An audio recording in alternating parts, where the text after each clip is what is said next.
Alrighty, y'all. I'm not sure I really need to explain to you guys why I'm starting this video so early when there's still a decent amount of time left in the basketball game. Like, I don't need to explain that to you guys. The Dallas Mavericks absolutely throttled the Boston Celtics tonight, and it was awesome to see. Here's how this video is going to work. We're going to spend a couple minutes most talking about like this game and everything and like the specifics behind it, what went well and stuff like that.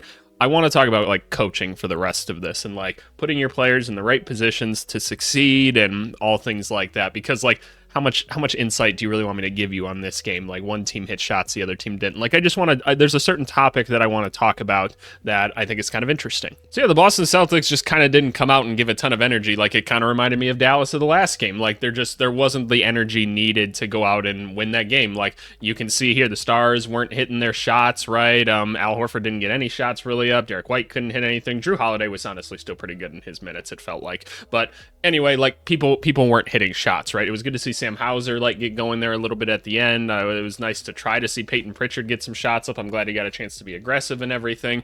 But like, Celtics weren't there defensively. They weren't locked in. Pretty straightforward, right? We saw Kyrie Irving get to his right hand and get going wherever he wanted the entire time. They were not sending two at Luka anymore for whatever reason. Like, it was just kind of weird. On the other end, the Dallas Mavericks hit just about everything. Like, this 42.4% has been brought down only slightly by the reserves coming in and chucking up shots, because they've been hitting them too, and that was awesome. A couple things that I noticed, right? Like, obviously, Luka just shut the fuck up and played basketball. That's awesome. When you're locked in and playing basketball, like, you can be mad and then just be focused on getting the ball to the rim, right? That's awesome. This tells you what they're capable of, right? Are they going to play this well every single time? I don't know.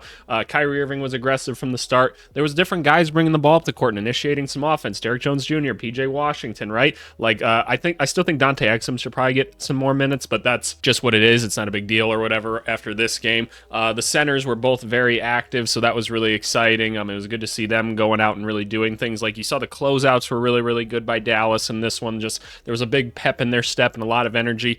Let's see if it translates to game 5, right? Like, that's what we're waiting for at the end of the day, is can they actually keep this going, or is the Boston Celtics just doing a favor so that they can celebrate in front of their home crowd? But anyway, I want to talk to you guys about Tim Hardaway Jr. here. So 5 for 6, right?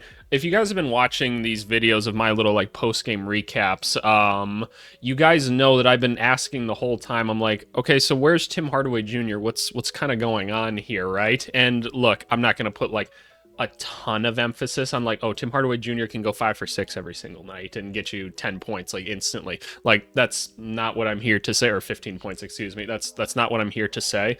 What I'm here to say is like, he's a completely different player in the game right now, and he's in with reserves, right? So why is that? And so when it comes to players like Tim Hardaway Jr., like this is who you might call a microwave type player or something like that, or a spark type player. There's a certain way that you need to play them in each game for them to be effective. I've coached a lot of different guys like this over my time, you know, like they're not as good as Tim Hardaway Jr., obviously, but it's a similar archetype of player where you need to get them going early, right? Like, you got to get them their shots, know that they're getting shots and everything. The typical offense that the Dallas Mavericks run with Luka and Kyrie results in some good basketball for the most part. I've never said it's the optimal way to do it, but statistically they are still really, really good when they just do it that way. So like, I can't criticize it too much. I've always thought it's excessive and it could be better, but it is what it is. But when you have a guy like Tim Hardaway Jr. on your team, and I think Jaden Hardy actually falls into this category as well, when you don't know when your shot is going to come to you at any point during a game, like, that's hard for a player like this. What I would like to see happen is Tim Hardaway Jr. gets subbed into a game very, very early, and they run a couple plays for him just right away. He's coming off some screens. He knows he's getting shots, right? Like, he's running off them hard. He's getting himself going early, right? We don't want him to take those figure it out shots. Like, when I say figured out shots, like, a lot of times guys are kind of testing screens and stuff like that, testing like, okay, if I get here, like, am I short right now? Do I need to loosen up my legs more? Do I need to jump more? Like, those are all the things that like guys are detecting as they're like going and trying to get these shots. You don't want them to be going through these figure it out shots like in like the third quarter or something, because Tim Hardaway Jr. just gets like 2 minutes here and 2 minutes there. That's why you've heard me say like you just don't play him at all then, because it doesn't make any sense. It's not actually worth it to do that. And I'm speaking from my player development time right now. I've noticed this stuff a lot when I've had other players like this. This is kind of how you have to coach them. But anyway, when Tim Hardaway Jr. got in this part of the game, at first, they weren't running a ton for him, and then they run a little play for him. He hits one shot, right? And then they were like, okay, let's run another play for him, and he's going and he's hitting another shot, right? It's like, okay, now he just so happens to be on fire early, right? Like that obviously helps, and he just kind of kept rolling from there.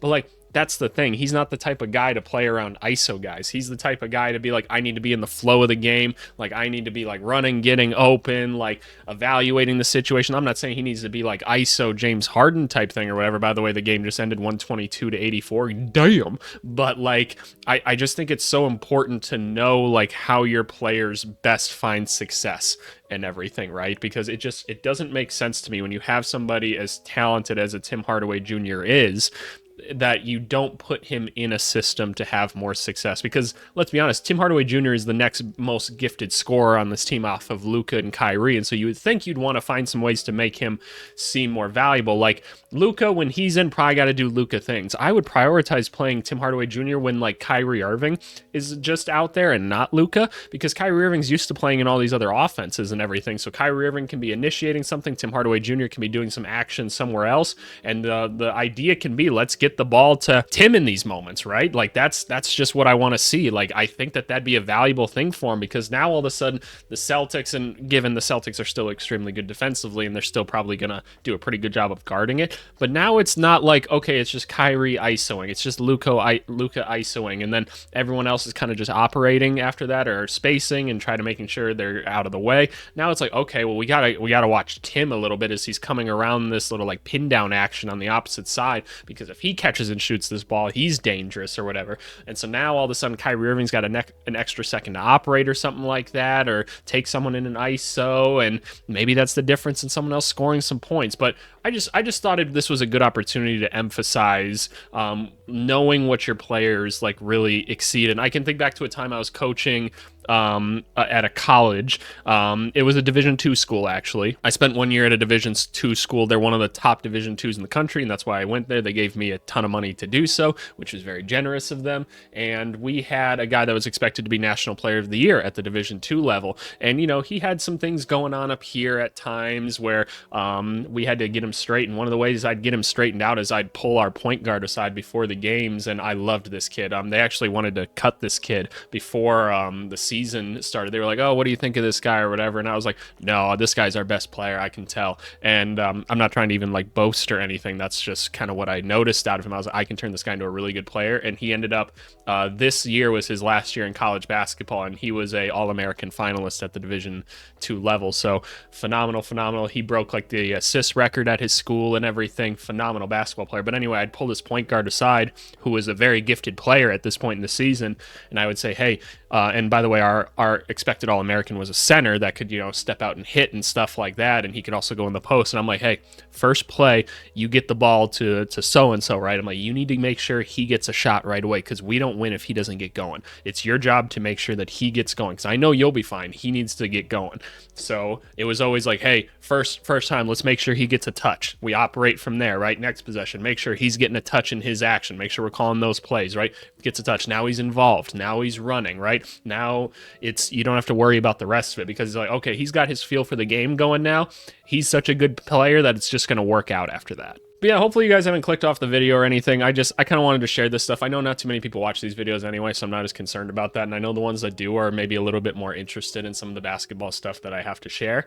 I just think it's interesting to talk about, and I think it's a topic that gets missed by a lot of coaches, is like just knowing like the right way to play your guy, right? And evaluating that and finding ways to make the team the perfect balance of everybody's like things, finding the economic like cross price equilibrium, if you will, of it all. And that always interested me as a coach and everything. So I thought tonight was a good example of that. But hey, let's see what happens in game 5, because I don't know what to expect. I would assume the Celtics come out and just kind of punch them and knock them out or something like that. But this Mavericks team can do it at any point. So I really hope we get another competitive game and it moves on to a game 6, man. I don't want want the season to be done just yet. But hey, you guys let me know what you think in the comments down below, especially of what I was talking about here. But anyway, appreciate you guys as always, and we'll talk to you later. Bye.